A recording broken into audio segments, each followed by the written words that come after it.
ಎಲ್ಲರಿಗೂ ನಮಸ್ಕಾರ.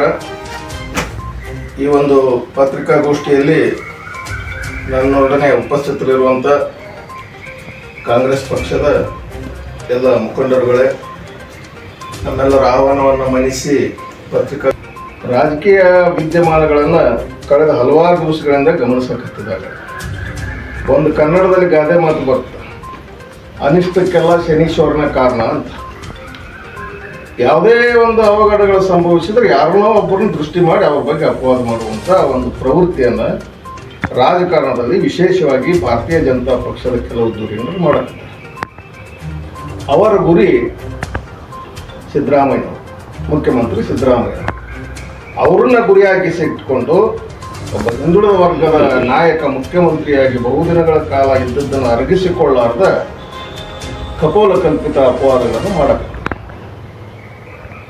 ಈ ಎಲ್ಲ ಅಪವಾದಗಳಿಗೆ ನಿನ್ನೆನೇ ಉತ್ತರ ಸಿಕ್ಕೈತಿ. ಈ ಭಾರತೀಯ ಪ್ರಜಾಪ್ರಭುತ್ವ ವ್ಯವಸ್ಥೆಯಲ್ಲಿ ನ್ಯಾಯಾಂಗ ಬಲಿಷ್ಠವಾಗೈತಿ, ನ್ಯಾಯಾಂಗ ಪಾರದರ್ಶಕವಾಗೈತಿ ಅನ್ನೋ ಒಂದು ದೃಷ್ಟಿಯಿಂದ ಸರ್ವೋಚ್ಚ ನ್ಯಾಯಾಲಯದ ಈಗೇನು ಇವರು BJPಯವರು ಒಂದು ಕಪೋಲ ಕಲ್ಪಿತ ಆರೋಪ ಮಾಡಿದರು. ಮುಡಾ ಹಗರಣದಲ್ಲಿ ಮುಖ್ಯಮಂತ್ರಿಗಳನ್ನು ಸಿಲುಕಿಸಿ ಅವ್ರನ್ನ ಅಧಿಕಾರದಿಂದ ಪದಚ್ಯುತಿಗೊಳಿಸ್ಬೇಕನ್ನುವಂಥ ಒಂದು ಹುನ್ನಾರ ಮಾಡಿದರು. ಸತ್ಯಮೇವ ಜಯತೆ ಅನ್ನುವಂಥ ತತ್ವದಲ್ಲಿ ನಂಬಿಕೆ ಇಟ್ಟಂಥ ಸಿದ್ದರಾಮಯ್ಯನವರಿಗೆ ನ್ಯಾಯಾಲಯದಲ್ಲಿ ಜಯ ಸಿಕ್ಕಿತು. ರಾಜಕಾರಣದಲ್ಲಿ ಅತ್ಯಂತ ಪಾರದರ್ಶಕವಾಗಿದ್ದುಕೊಂಡು ಅವರ ಪತ್ನಿ ಯಾರು ಅಂತ ಸಹಿತ ಸಾರ್ವಜನಿಕವಾಗಿ ಅವರೆಂದೂ ಬಂದಿದ್ದಲ್ಲ ಅವರ ಪತ್ನಿ.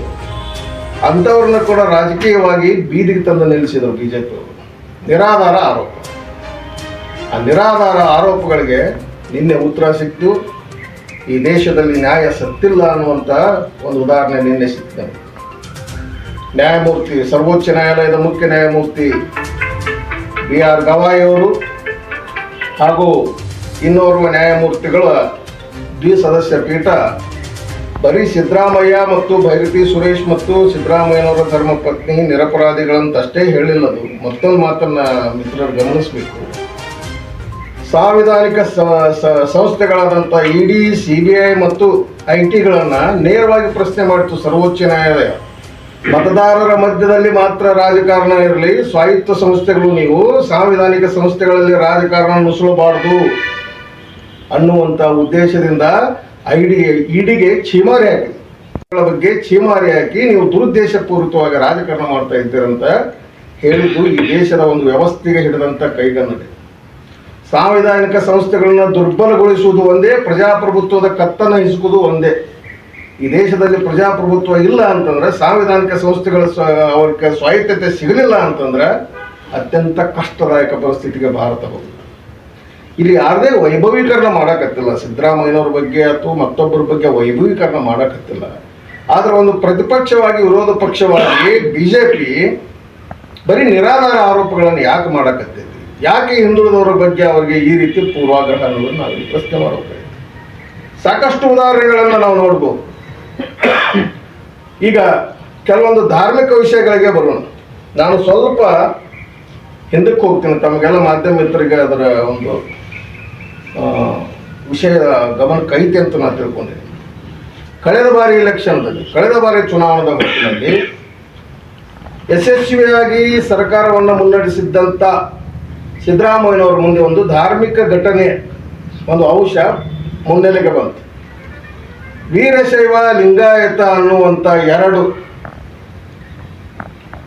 ಎರಡು ವಿಭಿನ್ನ ಸಿದ್ಧಾಂತಗಳಂತ ಸೈದ್ಧಾಂತಿಕ ವಿಷಯಗಳು, ಧಾರ್ಮಿಕ ಸೈದ್ಧಾಂತಿಕ ವಿಷಯಗಳು. ಲಿಂಗಾಯತ ಪ್ರತ್ಯೇಕ ಧರ್ಮ ಆಗಕ್ಕೆ ಅರ್ಹ ಐತಿ, ಅದರಲ್ಲಿ ವಚನ ಸಂಪತ್ತು, ವಚನ ಸಾಹಿತ್ಯ ಐತಿ, ಒಂದು ಧರ್ಮವಾಗಲು ಇರುವಂಥ ಎಲ್ಲ ಅರ್ಹತೆಗಳು ಲಿಂಗಾಯತಕ್ಕೆ ಐತಿ ಅಂತ ಲಿಂಗಾಯತ ಮುಖಂಡರು ಸಿದ್ದರಾಮಯ್ಯನವರ ಹತ್ರ ತಾವೇ ತಾವಾಗಿ ಬಂದಾಗ ನೈಜ ಬಸವಣ್ಣನ ಅನುಯಾಯಿಯಾಗಿದ್ದಂಥ ಸಿದ್ದರಾಮಯ್ಯನವರು ಅವರ ಒಂದು ವಾದವನ್ನು ಒಪ್ಪಿದರು ಮತ್ತು ಲಿಂಗಾಯತ ಅನ್ನೋದು ಪ್ರತ್ಯೇಕ ಧರ್ಮ ಆಗಲಿಕ್ಕೆ ಅಡ್ಡಿ ಇಲ್ಲ ಅನ್ನುವಂಥ ಮಾತನ್ನು ಮಾಡಿ ಶಿಫಾರಸು ಮಾಡಿದರು. ಅದರಿಂದ ಏನಾಯಿತು? ಯಾವುದನ್ನ ಒಂದು ಕ್ರಾಂತಿಕಾರಕ ನಿರ್ಧಾರನ ಸಿದ್ದರಾಮಯ್ಯ ತಗೊಂಡಿದ್ರು, ಆ ಕ್ರಾಂತಿಕ ನಿರ್ಧಾರದಿಂದ ಎಲ್ಲರ ದೃಷ್ಟಿಯಲ್ಲಿ ಅವರು ಖಳನಾಯಕರಾದರು, ಧರ್ಮ ವಿಭಜಕರಾದರು. ಎರಡು ಧರ್ಮಗಳನ್ನು ಒಡಿತರ ಧರ್ಮ ವಿಭಜಕ ಸಿದ್ದರಾಮಯ್ಯ ಅನ್ನುವಂಥ ಒಂದು ಕಳಂಕವನ್ನು ಹೊತ್ಕೊಂಡು ಇದು ಕೂಡ ವ್ಯವಸ್ಥಿತ ಹುನ್ನಾರ ಆಗಿತ್ತು.